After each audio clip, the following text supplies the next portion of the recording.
Hi, Alyssa. Thank you so much for coming in and making an appointment with me today. Why don't you start out by telling me a little bit about why you're seeking therapy and some of the symptoms you've been struggling with lately? So the reason I wanted to seek therapy was for myself. I thought that maybe talking to someone instead of just writing it down and bottling it inside, that it could help me try to see, the bigger picture of things. Um, what was the next one? What are some of the symptoms you've been struggling with lately? Um, well, I've had a lot of anxiety recently. Every time I go to work, really just every day I wake up, like literally every day I wake up, I just wake up with a lot of anxiety. I get really anxious about going to work and the things that are going to happen at work, what people are going to say to me at work, how I'm going to respond to people at work. Um, I don't know. I just have it all the time and it becomes physical. I get really nauseous and um, I don't know. Everything just kind of catches me off guard and I can't ever focus or, you know, be in the present moment. I'm always Okay, afraid. sure. That's actually a really, really good um, explanation for people who typically do very well with DBT. So I'll talk a little bit about what DBT is and some of the main features are, and then we can sort of jump right into a skill. Um, so DBT is dialectical behavioral therapy, and dialectical means that two things can exist at once. So if you think about feeling happy and sad at the same time, those two things can happen at the same time. It's not one feeling at a time. So dialectical behavioral therapy is learning how to regulate your emotions and how to communicate your needs with other people. One of the core features of DBT is mindfulness, which is exactly what you were just talking about having trouble with. Mindfulness is being aware without judgment, right? So it's being present in what you're doing one thing at a time. It's the opposite of autopilot.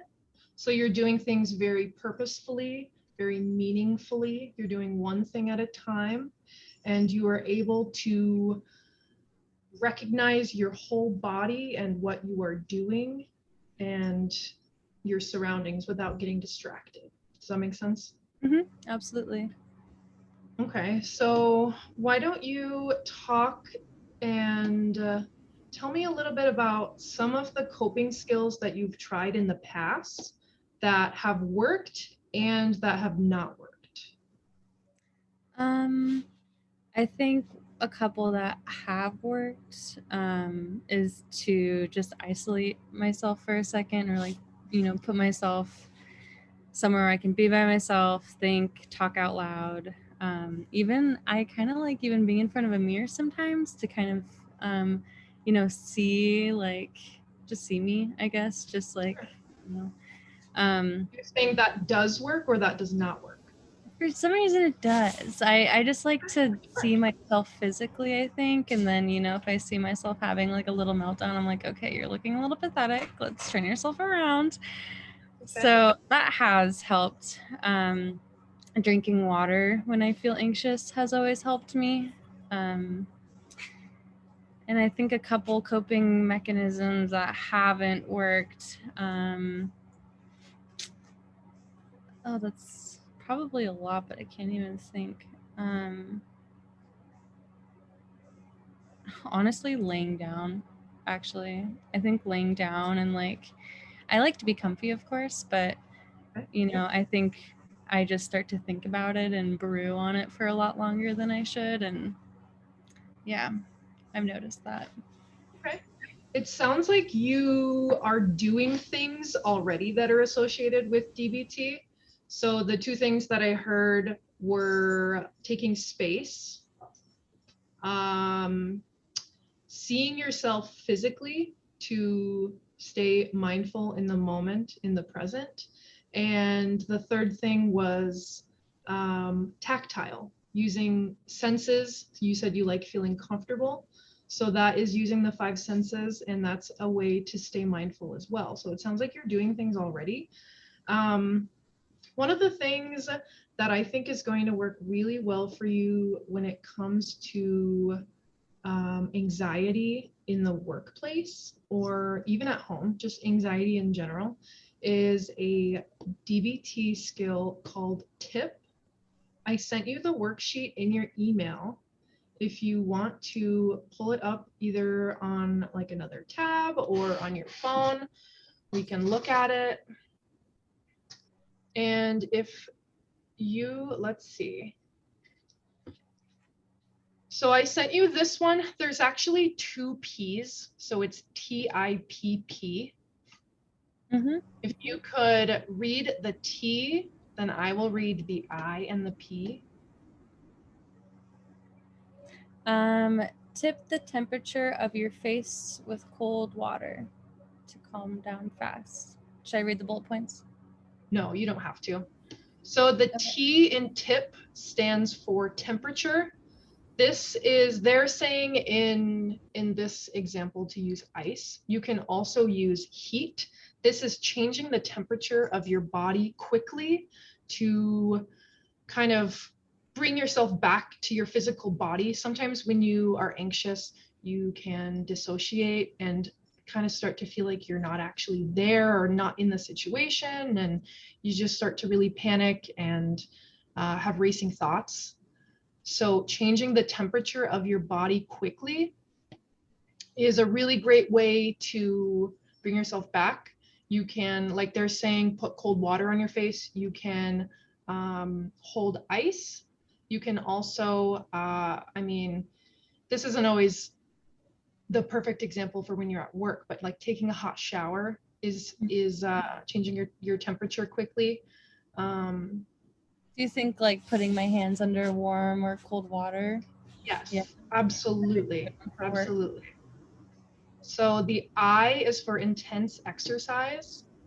This one calms your body down when you are emotionally charged by forcing your body to think about something else because you are exerting physical energy. So, like it says in the bullet point, it expends your body's stored up physical energy by running, walking fast, jumping, playing basketball, doing something that gets your heart rate up in a way that's purposeful, because in an anxiety or a panic attack, or even just in heightened anxiety, your heart rate can increase, but that's not because you want it to. That's because you're anxious and it just happens. So doing this on purpose as a choice can be a good way to bring yourself back to the moment. That's awesome. The first P is paced breathing. This is breathing mindfully and in a way to slow your heart rate down purposefully. And that's actually what we're going to do right after this. I'm going to lead like a 1 minute breathing exercise that you can do anywhere, anytime. And that's going to help calm down your central nervous system and bring your heart rate down. And the second P is paired muscle relaxation. Paired muscle relaxation is a form of meditation where you do a body scan and you focus on one part of your body at a time. You tense up that muscle as hard as you can, and then you release it all the way. So you can start at your head and like scrunch up your face really hard and your head and your neck, and then release it. And then do your arms and shoulders and release it. And go all the way down to your legs, your feet, until your entire body is completely relaxed. And that's a really good way to let go of the entire tension in your body. And this could be especially good since you mentioned you feel anxiety in your physical body a lot and it manifests into stomach issues. So that I can send you some links to a couple really good YouTube videos that I like on that. But right now I want to do a short breathing exercise. This is either called square breathing or what's the other word for it? There's another word for it, but it's square breathing. I did some DBT groups with teenagers and with children, and the children really liked seeing the visual of the deep breathing exercise. And I actually think it's really useful, especially when you're in heightened anxiety. So I'm gonna do it and show you.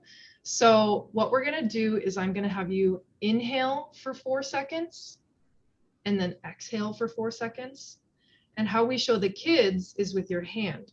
So we'll go inhale, exhale, inhale, exhale. You see how that works? The kids love it. I mean, I think it's a good visual to even follow along when you're anxious. So let's do a couple in and outs of the 4 seconds. And so I'll count you down, okay? Okay. Are you ready? So do I also like? You can do it if you want. Otherwise, you can just watch me do it. So we're gonna go inhale, 2, 3, 4. Exhale, 2, 3, 4. Inhale, 2, 3, 4. Exhale, 2, 3, 4. Inhale, 2, 3, 4. Exhale, 2, 3, 4. Inhale, 2, 3, 4. Exhale, 2, 3, 4. Excellent. I do feel relaxed. Do you? Mm-hmm. Good, Yeah. good. I also really like the muscle one. It's a little weird to get used to if you've never done meditation, but it's really good for the physical body. So for DBT, there are actually 4 total like big sort of key building blocks to it. Mindfulness that we talked about and did today is just one of them. The other 3 are emotional regulation, distress tolerance, and interpersonal effectiveness.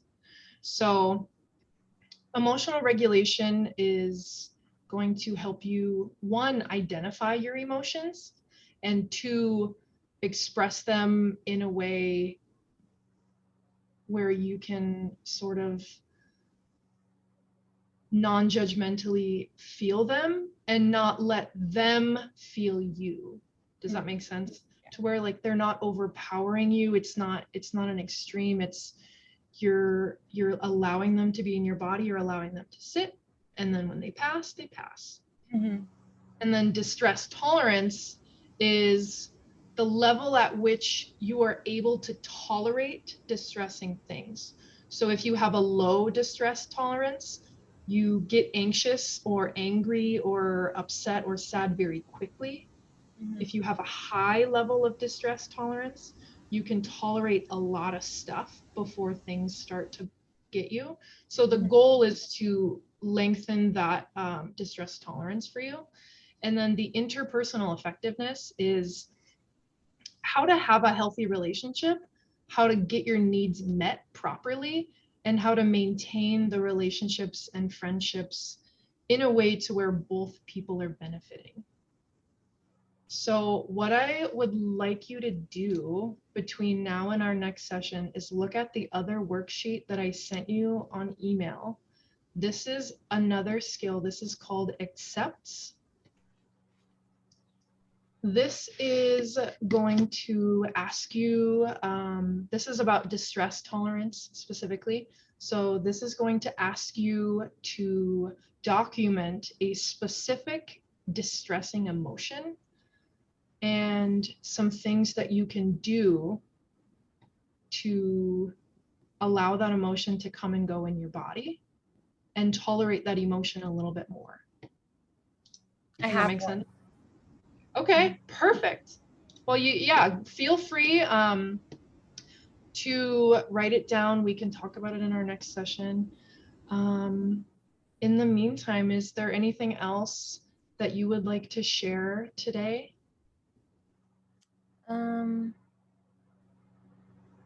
I don't think so. Okay. Well, as always, if you need me, you can reach out to me, give me a call. In the next session, I would love to go more into distress tolerance with you, and we can also start talking about developing a crisis plan to just have a plan in place for if and when a crisis were to happen and kind of what that looks like to navigate that for you. Okay? Okay, that sounds good. Perfect. All right. Well, thank you so much, and I will talk to you next time.